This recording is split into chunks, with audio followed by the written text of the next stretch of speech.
What's going on, beautiful people? Welcome to another edition of The Drop, our second this week. Why? Because The Drop is now twice weekly. That's right. Greg Wyshynski, Arda, Öcal. Season 3 of The Drop will be our biggest season yet. Not only are we happy to be back, Greg Wyshynski, but we are back twice a week, and we are back on different platforms as well.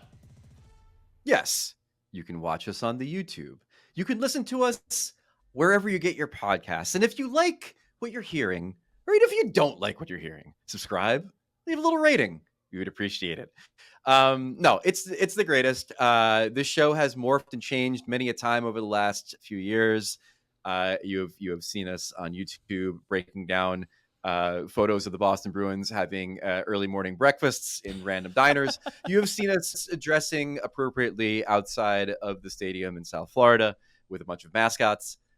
We have fun here, and we're so happy that you've decided to join us. That fun will continue. As Wysh mentioned, we do now have an NHL on ESPN podcast feed, Apple Podcasts, Spotify, wherever you get your podcast. That's where The Drop will live twice a week for the entire season. If you're watching us on the NHL on ESPN YouTube, you can continue to do so. We will be there. Our first live show of the season will actually be at the start of the regular season on Tuesday, October 10th. 5 p.m. Eastern, we will lead you in to our ESPN triple header. 5:30, Preds versus Bolts. 8 p.m., Connor Bedard and the Blackhawks debut against Sidney Crosby and the Pittsburgh Penguins. What a matchup that will be. And then 10:30, the reigning Stanley Cup champs, Vegas Golden Knights, will be taking on the Seattle Kraken. But again, we will get you started at 5 p.m. Eastern on ESPN Twitter, YouTube, wherever you consume us, the live version. That will be our first live show of the year. But again, twice a week, wherever you find us. We really appreciate you sticking with us. Year 3, it's been awesome. And by the way, we did an Eastern Conference preview. That is available wherever you find us. That is already in the can. It's already there for you. But here, we're going to do a Western Conference preview. And why don't we start with the Central and actually bring in our special guest? She is the co-host of the Bardown Beauties podcast. Very happy to have her on the show, Jessi Pierce. All right, time for our Western Conference preview, and very happy to have Jessi Pierce on the show, who is one of the co-hosts of the Bardown Beauties podcast. Jessi, thanks for joining us on the show for the first time. And we're going to talk about the Western Conference. Very interesting conference. I know you're based in Minnesota. The Wild are a team that I can't quite figure out where they might land. Why don't we start with that team? What is your outlook for the Minnesota Wild this season?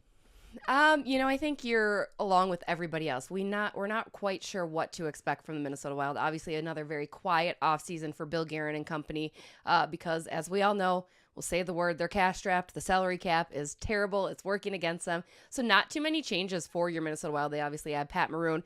Ryan Reeves kind of left to go to Toronto. So Maroon's hoping to fill that role. But beyond that, they don't have the money to keep anyone. They lost Matt Dumba.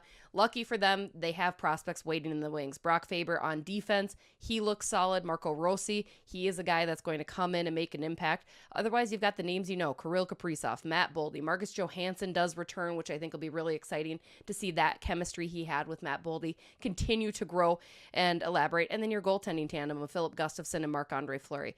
All of that being said, you guys, I still think they're going to be kind of meh. A little bit of a question mark, if you will, because other teams in the Central particularly did do some bigger things in the offseason to gain a little bit of a buoy up for themselves. So Minnesota will still be up in the top 3 or 4 spots of the Central, I like to believe, but it'll be kind of an interesting, maybe a potentially off year, at least this season, maybe even next season, while Bill Guerin continues to try to navigate that salary cap strap he has from the buyouts of Zach Parise and Ryan Suter. All right, let me hit you with a theory. The Wild are going to be mid, like you said. They might be a playoff team, but they're not like a cup contender, right? So they have a few people that are facing unrestricted free agency coming up after this season. A few familiar names. I think Zuccarello is one of them. So we've seen it before where general managers basically say, look, I don't think that this group can win, even though I like this group, even though this group can qualify for the playoffs. Doug Armstrong, I think famously has done this a few times with the St. Louis Blues. Would it behoove Bill Guerin and the Wild to move on from some of these familiar veteran names in the hopes that the team can level up around Kaprizov and some of the other players on the roster? I mean, I think that is somewhat of a long-term vision for him. I mean, Bill Guerin has told us before he sees it similar to George McPhee in Vegas. It's a 5-year outlook. You've talked about Minnesota Wild having this top prospect pool for years. They've got some really good Russians coming over, and we know how Russians love to play with each other. So Kirill has his eye on Danilia Yurov, who will spend at least another year in the KHL and then hopefully join the Wild next year. But it would be interesting. I mean, some of those other guys, you mentioned Matt Zuccarello on a contract year. Marcus Foligno also has his contract coming up. Ryan Hartman, some of those veteran pieces. However, Bill Guerin, he does love his guys. He loves his Marcus Folignos. He loves his Ryan Hartmans. And Matt Zuccarello has found this distinct chemistry with Kirill Kaprizov. So that's another one. I think he will start to see what things look like come November. Another player that I want to keep an eye on is that Marco Rossi. Again, a 9th overall selection for Minnesota a couple years back, has not really found his place in the NHL. He did some really great things in the American Hockey League, but the big question is it a bust? Is it a player that they need to move on from? Because it's going to do Marco Rossi no good to bury him on a 3rd and 4th line in this NHL team, and maybe you look at potentially using his value while he still has some early in the season. So it's going to be interesting. I mean, we all know Bill Guerin. We've seen him do it before. He's not afraid to make moves, even moves that might rock the boat for longevity of winning is what he likes to do. He likes to create that culture. So it'll be interesting because I don't think Bill Guerin's a guy that likes to lose. He doesn't like to sit on the sidelines and watch everyone play. But at the same time, there's only so much that he can do, and I think he's aware of that without completely disrupting the boat. So it'll be an interesting season for your Minnesota Wild without question. So you kind of alluded to the fact that other teams in the Central were busier in the offseason. What's your outlook for the entire division? I mean, I think Dallas is going to be your number one team. I know we all love Colorado, and Colorado still has just those big pieces that we know and love, but maybe it's recency bias from what we saw against Dallas in the first round as the Minnesota Wild exited early once again. Love Jake Ottinger. I love Miro Heiskanen and obviously Jason Robertson. And those aren't even their staple veteran pieces. So I think Dallas looks like the team to be. Colorado's going to be right up there. I do this every year, guys, and I don't love it. For some reason, I tie my wagon onto Nashville because Nashville's been active the past few off seasons. And I'm like, this should work. On paper, this should work. So I think that they are going to finally get some traction going. I'm curious to see how Andrew Brunette does at the helm for his stint there at head coach. But they still have Roman Josi. They still have Saros, right? They've got Ryan McDonough. Bringing in a guy like Ryan O'Reilly could be good. There's the championship pedigree. Is he, a little on the latter end of father time? Probably. But Nashville, I think, is the other one that's going to be interesting. I know you've got Bedard in Chicago. Not going to do a whole lot for me, guys. I think Chicago's still going to kind of be about that roster. Just weirds me out. I get a weird feeling with them in general. I feel bad for Connor Bedard.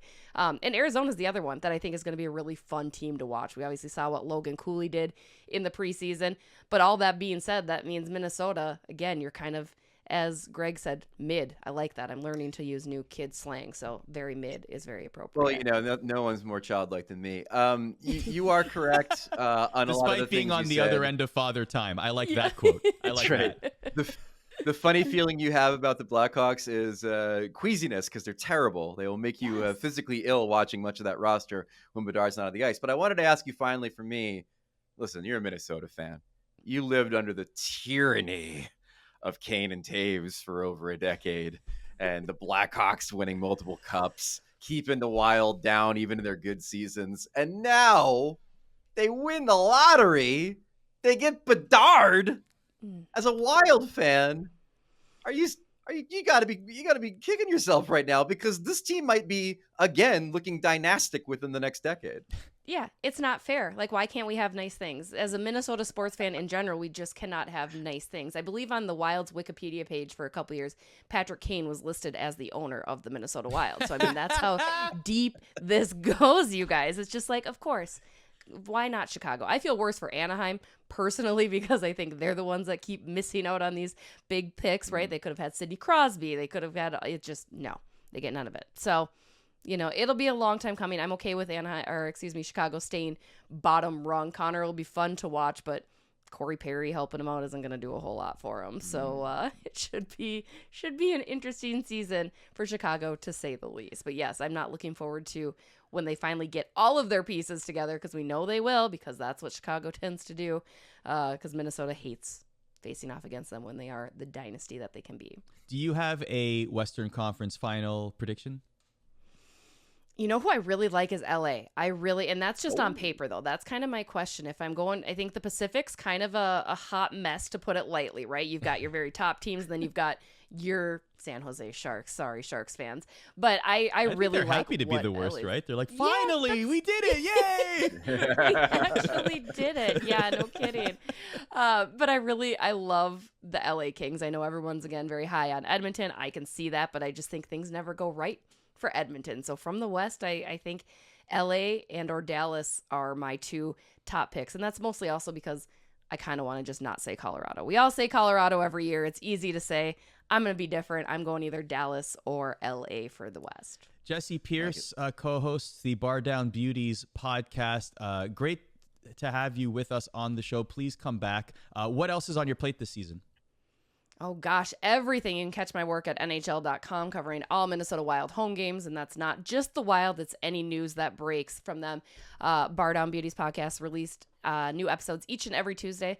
Plus, I cover the Vikings. We don't need to talk about that, though. It's terrible. Oh, no, do you want to do a deep dive? Do you want to do a deep dive into the Vikings? We can. If we got a lot of time here if you want to talk about the Vikings and Jets unite. Like, I mean, this is a great There you podcast. go. Yeah, That's no. true. That's true. Go ahead, guys, please. Just pain, you guys. There's so much Arda, pain. we're trying to attract listeners, not drive them to drink. I think Jets and Vikings talk is not the way to go on this podcast. Not the way to go. Well, you guys are the best. I appreciate it always, and look forward to catching you guys hopefully out of rink sometime soon. Thank you, Jessi. All right, take care. All right, great to get Jessi's view of the Western Conference and the Central Division. Let's dive into it ourselves, Wysh. We don't have some of the divisions, we had a little bit of a similar structure on how we think it will shake down. This one, a little bit different. How did you order your teams? Yeah, I had the Avalanche winning the division. I know that you are a little bit higher on the Dallas Stars than I am. Stars second. Wild are going to hang in there. Like, again, as we talked about with Jessi, they're just sort of mid. They're just sort of there. But I think their there is better than a lot of people's there in this league. And so I think the Wild will still finish third. Now, I do have the Nashville Predators, as Jessi referenced, as a wild card playoff team. I do think that the amount of talent they have on the roster is still strong. Obviously, UC Soros between the pipes is still, you put them between the pipes on any team, they're going to be a team that's going to contend. I love the O'Reilly ad. I love the addition by subtraction with Ryan Johansson. So I do think that there's a mystery a little bit in how they're going to play for Andrew Brunette. But we've seen it before where he comes in and energizes the team, whether it was as the head coach interim for the Florida Panthers, whether it was running the power play for the New Jersey Devils. He's a player's coach, and I think the players will play for him. So I do like the Predators to make the playoffs. And we both, I can see, are pretty high on the Arizona Coyotes, at least maybe being in the hunt for a wild card. I think that they are a very interesting team. They've got the mullet magic in the arena. They've got an infusion of great young talent, especially obviously Logan Cooley, who may have already scored the goal of the year in the first preseason game of the year in Australia. So we both are pretty high on the Arizona Coyotes as well. And now it's going to be a fun story to watch. Yeah, definitely. Biggest mystery for me, definitely the Wild goaltending. Obviously, Philip Gustafsson is back, sort of assuming that number one position. Marc-Andre Fleury in the mix. Fleury won't be called upon as much, which is probably a good thing because his save percentage has gone down in recent years when he's played 40-plus games, hovering around a 905, 908. What version of Marc-Andre Fleury are we going to get, particularly when he's less called upon? Obviously, twilight of his career, he's not thinking about retirement right now, or at least not talking about it. That's an end-of-season thing. But there's still some intrigue with the goaltending for the Minnesota Wild. I know Jessi talked about it at length, everything beyond between the pipes. But that goaltending tandem is strong for the Wild. That might elevate them from mid-status. And might cover up a lot, just like Shesterkin with the Rangers a couple years ago, might cover up some deficiencies or cover up some holes that need to be filled for that team. So that's a big mystery for me. You're a little higher on Fleury than I think I am at this point in his career, but they do have Wallstead in the minors ready to come up and inherit the mantle. So they're in good shape. Not this there. year. They're a fascinating team because I think they're going to be good a few years from now, but they have to kind of get through this sort of mid-level thing that they're going through. Which team is going to be a bust is something I've mulled over a lot in the Central Division, because we do have some teams with upward mobility. And I think there's one team that is descending the standings as we speak, which is the St. Louis Blues. I have them finishing 7th overall, right ahead of the Bedard Blackhawks. I don't know, man. They're a team that doesn't really seem to have a firm direction right now. They've got some great young players, or players that are in their prime, in Jordan Kyrou and Robert Thomas. They've got a collection of defensemen that are all okay, I suppose. But when you go into a season and the biggest intrigue is, will your goalie finally get a fighting major? I think you are entering a season with the lowest of expectations. And I don't have a lot of them for the Blues. I think they're going to be pretty bad this year. That's how I feel about the Jets. That's why I have them at 7th. Ooh. You have them at 6th. I have them at 7th. Man, there's just a bad vibe around the Jets in general. I hate to see that, because I love the people of the city of Winnipeg. I have a lot of great moments in that city. I don't like this for them. I don't like it when players essentially come out publicly and say, I don't want to play here anymore. I don't like the stigma of the market and whatever goes on there. Like, you know, you lose Blake Wheeler, you lose Pierre-Luc Dubois, and then there's still the cloud hovering over Mark Scheifele and Connor Hellebuck. It's just the vibe of that team is not where it should be. It's anything but immaculate, and I don't like to see it. But also, I feel like whenever it's a toxic, you've seen this countless times, Wish, whenever it's a toxic locker room, which it could be, I'm not in the locker room, but if it is, that's going to permeate onto the ice, and it's going to contribute to lackluster performance. Okay. Is Scheifele still there? Yeah, he's still there. Is Hellebuck still there? Yeah, he's still there. I think one of them is going to re-sign, if I'm being honest with you. I think it might be Hellebuck who re-signs there. Listen, I think this team's got a little bit more going for it than you claim. Okay. I mean, they've got Perfetti, who's going to be great, a great young player, a healthy Ehlers, hopefully. Morrissey's coming off a career year on the blue line. And of course, again, they have one of the best goalies in the world as the foundation for all of it. So I don't have them as a playoff team. And obviously the risk you run in saying that they might contend is that there still is a chance that if Scheifele or Hellebuck are at their end of their road in Winnipeg, that one or both gets traded. But as currently constituted, I think they have a chance to be in that 4, 5, 6 range in that division and maybe surprise some people. The player that you are most excited to see in this division? Oh, baby. We mentioned it. Logan Cooley is going to light it up for the Arizona Coyotes, man. And I ain't just saying that because the goalie scored the other night. I think my prediction for Logan Cooley is this. Connor Bedard is going to win the rookie goal scoring race. Everyone that has seen this kid play knows this kid knows that he's got a shot that is one of the most unstoppable things we've seen come through the NHL in a really long time. He can get it off in a variety of ways. Even if he's not playing with top flight talent on his line, I think that Bedard's going to get his. I think it's going to be 35 plus goals. However, I think Logan Cooley is going to win the rookie points race.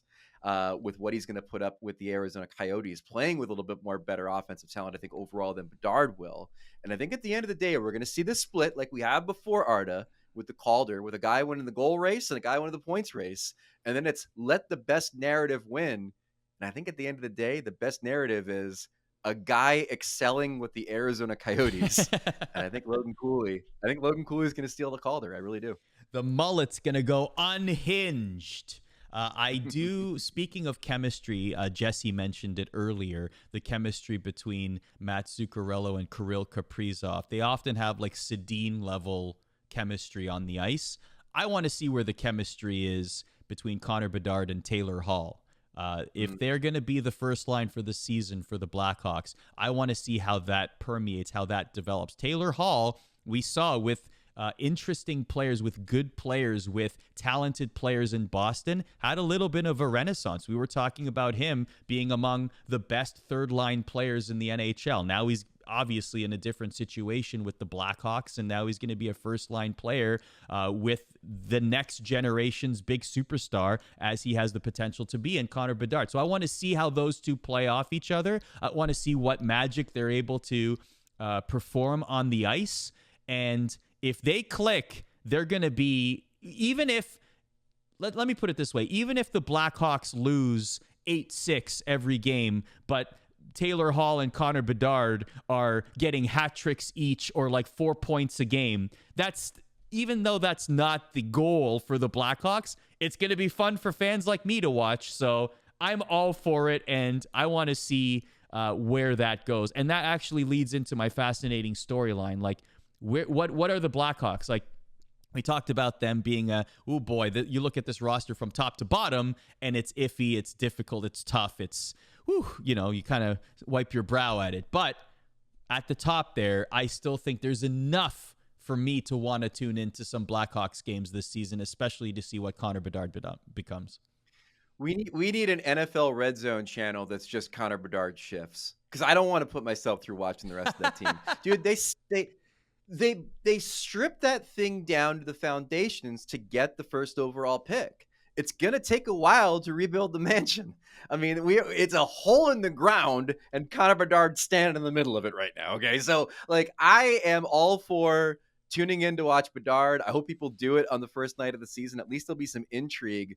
But my notion is that it is going to be a situation where we care a lot about what this kid is doing, and then we are watching a team that is still very much built to not be good for the next couple of years.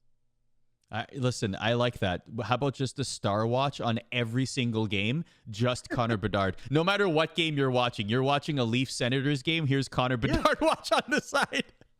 Exactly. I like that. Now, speaking of stars, my most fascinating storyline is the Dallas Stars. And they are a conference bridesmaid ready to maybe take the leap to play for a cup.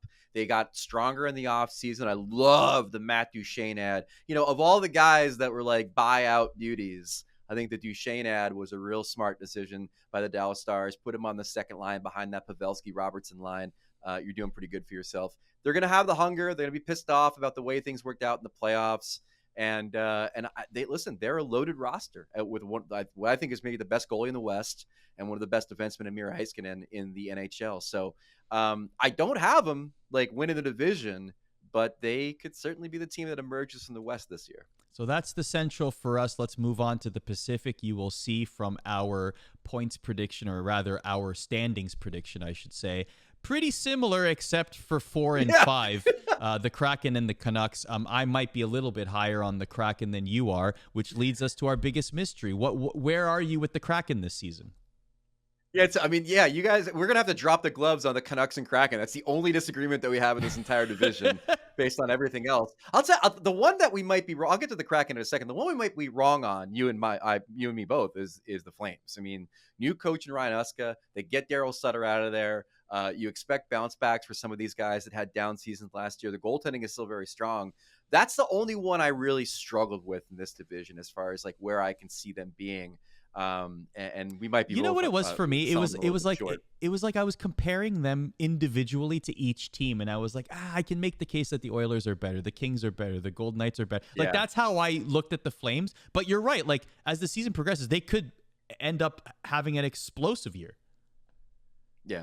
The Kraken, I'm like a little bit down on. I think they could take a little bit of a step back. Not a major one. They're still going to be a contender. But when you go into this season after the shooting percentage season they had last year, like regression's a real thing. And I look back at the history of teams that shot the lights out like the Kraken did last year at 5-on-5 and what that looked like in subsequent seasons. There's always a bit of a downgrade. And I think it's going to impact them. I don't expect them to be a top 5 offensive team this year like they were last year. And so a slight downgrade combined with what I expect to be an uptick by the Vancouver Canucks, hopefully with a healthy Thatcher Demko, a full year of Rick Tocchet getting to kind of mold and shape this roster the way he wants to, and an improved blue line, which to me is the most important thing. That defense is going to hopefully be a lot better in front of that goaltending that they've got now with Demko and DeSmith. So I'm thinking Canucks inch up, Kraken inch down, and that's the big difference in the standings for me. But I am fascinated to see if the Kraken do regress or if they build on what they built last year. I am fascinated with the Vegas Golden Knights and if they have another cup run in them. That franchise obviously has seen nothing but success. They've missed the playoffs once. They've been to the conference final a boatload of times, and now they have a Stanley Cup. All they do is win, win, win, no matter what. Are they going to continue to do that? There are a lot of teams, though. Like when you're looking up and down the list, it's almost like there's a logjam of teams that sort of quote unquote deserve it, right? Like the Oilers, is it their time? The Kings, look how dangerous they look. Is it their time? The Canucks, they're on the come up. Like there's just those questions make me wonder if VGK, where they fit into the conversation as it pertains to cup contenders, not whether they're going to make the playoffs. Obviously, we both think that they are going to make the playoffs, but whether they have another long cup run in them, particularly how the Pacific Division has formed this season. And to that end, look, there are different kinds of contracts in this league. You pay for potential, you pay for a player in his prime, or you pay for services rendered. And I could be wrong here, Arda, but I think the Adin Hill contract that the Vegas Golden Knights gave their playoff hero was a classic services rendered contract, paying for past performance. There's nothing that Adin Hill has done in his career that makes me believe that he is a player worth that type of contract or worth term. I think he is a player you can replace and be quite okay with the team that you have in front of them. And in fact, I think that Logan Thompson, that extraordinarily impressive rookie that kind of fell off after he got an injury last year, is going to end up taking the crease from Adin Hill at a much, much lower salary scale than the contract they just gave their playoff hero. So look, I think Adin Hill is set for life. I think that man's going to be able to go to memorabilia signings in the Vegas area for the next 20 years and do pretty well for himself. I understand why they did it. I understand he's a known commodity. I just look at Adin Hill and I say to myself, this is not going to be somebody who's going to play up to the standards of those great 2 months that he had in the playoffs. 2 years, $9.8 million is the contract. I mean, the term is fair, right? Sure. Like for the services rendered, to your point, like the term is fair. The value, yeah, sure, but he won a Stanley Cup. So I still think it's hilarious that Jonathan Quick got to raise the Stanley Cup before Adin Hill on the ice. I get it. It's a whole like veterans versus rookie thing. I understand that. The order in which the cup gets passed, etc. I get that. I just think it's funny. It was just a crazy visual.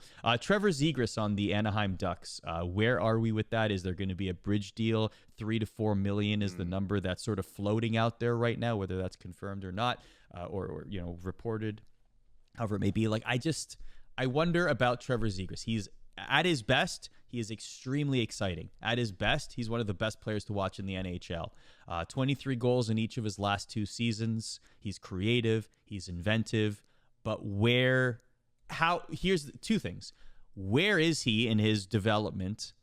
How would he play with super talented players around him? He does have some good pieces. Like Troy Terry's a great player. Like there's some good pieces in Anaheim, but there's still a team that's not at the level of contending for a wild card right now on paper as they stand. And what will this negotiation do for the relationship between Trevor Zegras and the Anaheim Ducks? Is he truly offended by Pat Verbeek's initial offers here? Will this be beyond repair? Is he going to even want to take a bridge deal? Like, these are all questions that I think of whenever we're in this sort of situation, especially with a player as young as Zegras and as talented as Zegras, where the potential is still high. So to me, I wonder what that era of his career will be, and that's why he's in the bust category. Not because he will be a bust, but I wonder about his time with the Ducks. Yeah, I mean, the only way he's a bust this season is if they go to him and say, we need to play defense. He's like, I don't know what that is. And he runs away screaming. The player I'm most excited to see, Arda, Evan Bouchard at the Edmonton Oilers. For the simple fact that he's going to be obviously playing with 2 of the best offensive players in the world. What we saw last year is when he was elevated to a more prominent role in ice time and visibility after the trade of Tyson Barrie, he excelled. And I think a full season in that role, plus playing on what is the most lethal power play the league has seen in many a decade, will be good things for the bright, young, puck-moving defenseman for the Edmonton Oilers. Give me Evan Bouchard as the player I'm most excited to see in the Pacific. Obviously, the answer here is McDavid, but how about Quinn Hughes as captain? You talked about the Vancouver Canucks. I like Quinn Hughes as the choice, and I like that he has veterans and also like a good he has a good support system. You know how they say you're only as good as the people you surround yourself with? Surround yourself with good people. Like these are the quotes that you hear.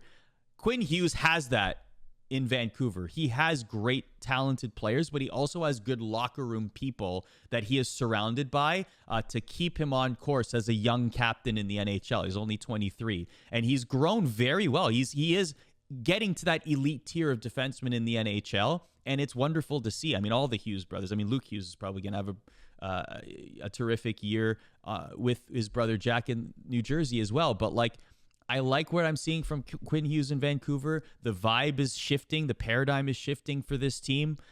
And so I'm going to keep an eye on Quinn Hughes particularly and how he acts, not only on the ice, not only how he plays on the ice, but how he composes himself and how he acts off of the ice. It's going to be really, really interesting for me. Most fascinating storyline. I know he's the captain. I know he's the captain. This is the first time I'll do it this season. Devils trade for Quinn Hughes, unite the Triforce, the Hughes Triforce in New Jersey. The moment you do that, you just start winning Stanley Cups. You never stop if that happens. Of course, it probably won't happen now that he's the captain of the Canucks, but that's neither here nor there. For me, he's going to be an interesting storyline. The Canucks are an interesting storyline, but the most fascinating storyline in the Pacific for me is the Oilers. I mean, is this the year they break through? I thought it was the year last year. I picked them to win the Cup, and they did not go all the way, even to the conference final. Look, it's going to happen at some point for Connor and Leon. They're two generational talents on the same team. The supporting cast around them seems to be getting better and better. The goaltending is still specious. The overall defense is still a little bit specious. But again, the addition of that column last year, the breakout of Nugent Hopkins offensively last year, like there are signposts along the way that tell you the Oilers are getting there, and it's just a matter of time before Connor and Leon strap this team on their back in the playoffs and carry it all the way there. And to me, that's the most fascinating thing about this division is it the time for the Oilers to emerge? And the vibe is good in the locker room. To hear Ekholm talk about the Oilers and how excited he was not only to join them, but how to continue on with them, that's what you want to hear, especially from a team that's poised to make a cup run. So can Connor McDavid get to 160 points, 170 points, 200 points? Wow. And I'm honestly, I am asking these questions. This is not hyperbole. I am legitimately asking these questions. He already exceeded marks that we thought we would not see again in the NHL. He's had these blockbuster seasons where he's done things we haven't seen since the 90s. And to me, my thought is he's not going to stop there. Like, by the end of it, we will look back and say, wow, those were like once in a lifetime seasons that we saw from a player like Connor McDavid. And we're going to put him in the same conversation as Wayne Gretzky. Like, he's getting there. He really is. If I told Wysh, honestly, if I said to you, Connor McDavid could get 200 points, would you look at me like I had four eyes? No, I would say if he decides that's what he wants to do this season, that'll be what he does. I mean, that's the beauty of Connor, is that just like the sky, when we say the sky's the limit, I mean, like the sky might not even be the limit. It might be like beyond the sky, maybe like the atmosphere ahead. Like it's incredible to watch this kid play, and statistically, to think we've only scratched the surface with what he's already accomplished is incredible to me. Now, I did want to bring up one team, though, before we get to our predictions, which is the Kings. Jessi mentioned them. We've kind of danced around them a little bit. On paper, they might be the best team in the West. I ain't going to lie to you, man. Like, look at the depth they have at forward now between the players they've acquired over time, Dubois being the latest to go with Arvidsson and Fiala. They've got the kids on the roster all maturing. Byfield was a top-line player for them last year. They've still got Kopitar. They still have Doughty. The goaltending, again, they're trying to do the VGK thing where they have Cam Talbot and Phoenix Copley and hoping for the best there. That's the weakest part of the team. But on paper, man, like she said, they are legitimately great. What is it about them that has you and I both not thinking they'll emerge from the Pacific? It might just be It might just be bias, honestly. Like that center depth is insane, dude. Kopitar, Dubois, and Deneau. Philip Deneau is oftentimes the best third-line center in the league. Like, he is so good, especially defensively, face-offs. Like, This is a crazy, crazy team on paper. I agree. What makes us think that they're not? Okay. I think the Oilers have a lot to do with it. To your point about like the McDavid and Leon Draisaitl, it's almost like the hockey world, other than your team you support, it's almost like the hockey world is willing the Oilers to win a Stanley Cup. Half because we believe that McDavid deserves a Stanley Cup, Draisaitl deserves a Stanley Cup for their contributions to hockey and how incredible they are, but also so that we shut up about it. So it's like, okay, they won their cup. Now we can focus on other things. Because so long as they don't win a Stanley Cup, that's always going to be a topic of conversation. It's like the Leafs of the West, right? So like, to me, that's a big air suck as it pertains to conversations. And outside of the LA market, there are other big pieces in the West that people focus on more than the LA Kings, and maybe they shouldn't be. Maybe the Kings should be more in the conversation than they are. Probably. And you know, I think our listeners in Calgary are about to have an aneurysm with you saying everybody's pulling for McDavid to win a cup. I don't think that's the case. Yeah, they're like, Calgary's like, what are you talking about, dude? Yeah. But look, if you're looking for a team, though, and again, I'm not picking them, and like you said, maybe it's just the notion of like, they haven't been able to get past the Oilers, so why would we pick them to do so this time, with the Oilers being better than they've been? But if you're looking for a team that is poised to replicate the VGK model from last year, which is a team that is so good up front and so accomplished defensively, because they're also very good defensively, I think, too, in front of average goaltending, but they still excel, it's probably LA. So we're probably underselling them a little bit. Which is why I thought it was important that we at least address the Kings before we explain why we don't think they're going to win. Western Conference Final for me is going to be the Dallas Stars and the Edmonton Oilers. The Stars get back there for a second straight season. For a second straight season, they are left holding the bouquet. I think the Oilers do it this year. I think they get through. It's a chalky pick. They're the favorite of a lot of people, but I think, and I'm going to talk about this in a second too when we talk about our cup pick. I talked to Leon Draisaitl and Connor McDavid about this during the Vegas Players Media Tour. At some point, they were going to reach that Nathan MacKinnon disgust with losing, insatiable hunger to grab the Stanley Cup moment. And I think it was after last postseason. I think you watch Draisaitl in that press conference after they were eliminated, and he's got that look in his eye. Like, I cannot do this again. I've heard tales of the things Connor McDavid said to his locker room after they were eliminated about being prepared for next season. And it tells me he has reached that Nathan MacKinnon moment of abject disgust with losing. And once you get there, once you get that hunger, there's only one way to satisfy it. And it's with advancing from the West and playing for the cup. And I think that's why the Edmonton Oilers will. You have the Edmonton Oilers winning the Stanley Cup. I have the Avalanche and the Oilers in the Western Conference Final. And yes, that itch will be scratched all the way to the big dance. McDavid, Draisaitl and company, Stanley Cup Final on ABC against the Stanley Cup champion, Toronto Maple Leafs. Congratulations, Toronto. You finally did it. So I will be there on Yonge Street. We both have Oilers and Leafs in the final. Matthews versus McDavid. Yep. Somebody will win the first Stanley Cup for the great nation of Canada. I just spit up a little bit in my mouth. Since 1993. Mm-hmm. And it's going to be Oilers-Leafs. You have the Leafs winning, and I have the Oilers winning. Yep. And you need to explain to me now, Toronto Homer boy, what it is about the Leafs that you think has them as hungry as the Oilers. Because to me, that's the major malfunction of the Leafs right now. They made it past the first round for the first time. Congratulations. Mm-hmm. They're going to advance again this season, I think, too. But does Austin Matthews have the eye of the tiger? Does he have the thing where he cannot lose or else his life is devastated, much like my boys Connor and Leon have right now? I think by making it to the second round and losing the way they did, that's even more painful than losing in the first round again. You finally get out of that hole, and that's what happens. But then in the offseason, you make a lot of interesting moves. Ryan Reeves, Tyler Bertuzzi, Max Domi. You could argue that those three players are an upgrade from the players they replaced, the likes of Bunting and Kerfoot and Wayne Simmons, for example. So you could say on paper the Leafs are a better team than they were in that Florida Panthers series. And you see the players remain healthy. Austin Matthews has the contract shored up. That's not a distraction to the team. You could see him going on a run like he did a couple seasons ago, that Hart Trophy campaign that he had.